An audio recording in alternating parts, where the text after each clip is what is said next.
Bonjour mes très chers élèves de la terminale scientifique. Aujourd'hui nous allons vous montrer comment on va utiliser les nombres complexes pour démontrer que 4 points sont sur un même cercle.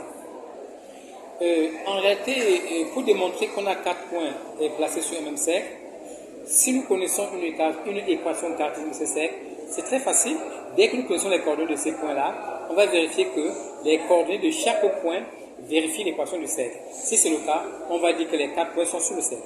Sauf qu'ici, on n'aura pas une équation cartésienne. On n'aura pas une équation cartésienne du cercle. On va plutôt faire quoi? On va plutôt avoir les points avec leur affixe. Et commençons par voir une illustration sur la figure. Nous avons là un cercle sur lequel on a placé 4 points A, B, C et D. Vous remarquez que l'angle AD, AC et BD, BC interceptent le même art de cercle. Et donc, quand vous avez deux angles inscrits qui interceptent le même art de cercle, depuis la troisième, on va la dire, ces deux angles ont la même mesure. Donc ça veut dire que nous savons que mesure de l'angle ADAC égale mesure de l'angle BDBC. On part de là. On va vous donner tout à l'heure la formule. Les élèves oublient la formule. Et pourtant, si vous vous rappelez seulement de cette relation, vous n'allez pas oublier la formule. Et cette relation, vous pouvez tracer rapidement votre cercle à main levée, vous placez 4 points et vous prenez donc deux angles inscrits qui interceptent un même A de cercle, mettez l'égalité et c'est fini. Donc, on a expliqué pourquoi les deux angles sont égaux, puisqu'ils interceptent deux angles de même, les deux angles interceptent le même A de cercle. Les angles sont égaux.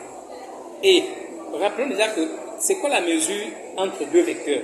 La mesure entre deux vecteurs AD et AC, c'est simplement l'argument de Z, de l'affixe du vecteur AC, divisé par l'affixe du vecteur AD, qu'on écrit simplement ZAC sur ZAD.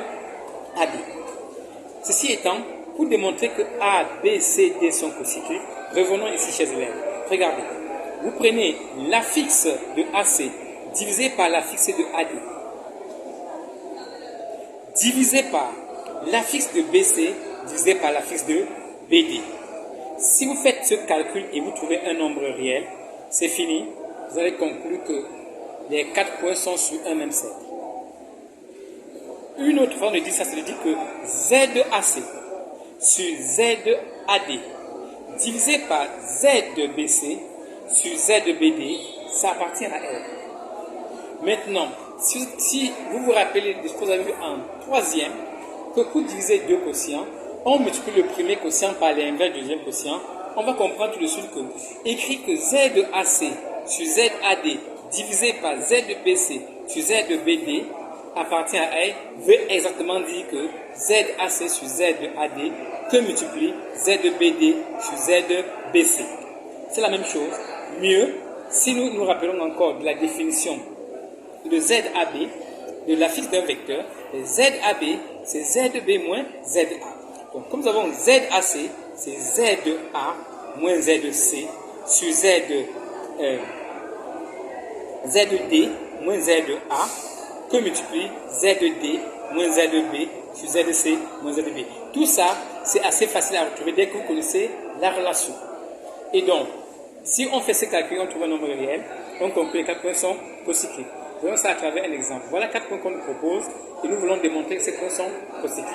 Une remarque en passant, sachez que un nombre complexe et son conjugué sont les affixes de deux points qui appartiennent à un même cercle. Un nombre complexe et son conjugué sont les affixes de deux points qui appartiennent à un même cercle. Donc, on va donc montrer que les points, 4 points sont cocycliques.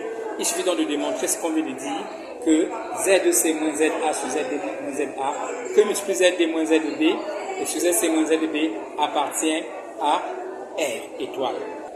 Donc, calculons justement ZC moins ZA sur ZD moins ZA.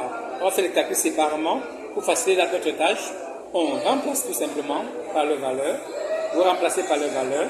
Attention aux parenthèses parce que le mot peut vous tromper. Ensuite, on va enlever les parenthèses. On va regrouper et réduit. Et ensuite, on obtient moins 4i au dénominateur. On va faire en sorte que le i disparaisse. On va donc multiplier le numérateur et le dénominateur. On va multiplier le numérateur et le dénominateur par i, afin de faire partie ce moins 4i qui est au dénominateur. Et quand on calcule, voici le résultat qu'on obtient aisément, que notre premier calcul nous donne i racine de 3 plus 3 sur 4. Faisons le deuxième calcul de la même façon, en prenant ZD moins ZB sur ZC moins ZB, et on fait ce calcul, et là encore, on fait attention aux parenthèses, on réduit, après regroupement, et là encore, on va rendre rationnel le dénominateur, et on trouve aisément 3 moins i racine de 3 sur 2. Dès cet instant maintenant, on peut calculer le produit de ZC moins ZA sur ZD moins ZA. Remarquez qu'on a ZA, ZA, ZB, ZB. Il faut bien remarquer ça. Que multiplie ZD sur ZC moins ZD moins ZB sur ZC moins ZB. Et on multiplie tout simplement nos deux calculs qu'on a trouvés. Rien de plus facile. On trouve 9 plus 3 sur 8. C'est-à-dire finalement 11 sur 8. Et 11 sur 8 est bien un nombre réel. Eh bien, comme on a trouvé un nombre réel, on peut donc conclure que les points A, B, C et D sont cocyclés. Donc ces points-là appartiennent à un même cercle. Et dans une prochaine vidéo, on va vous montrer comment on fait pour déterminer les coordonnées du centre de ce cercle et les rayons de ce cercle. Justement, on le fera en exploitant l'équation cartésienne du cercle. Merci pour votre attention et à la prochaine.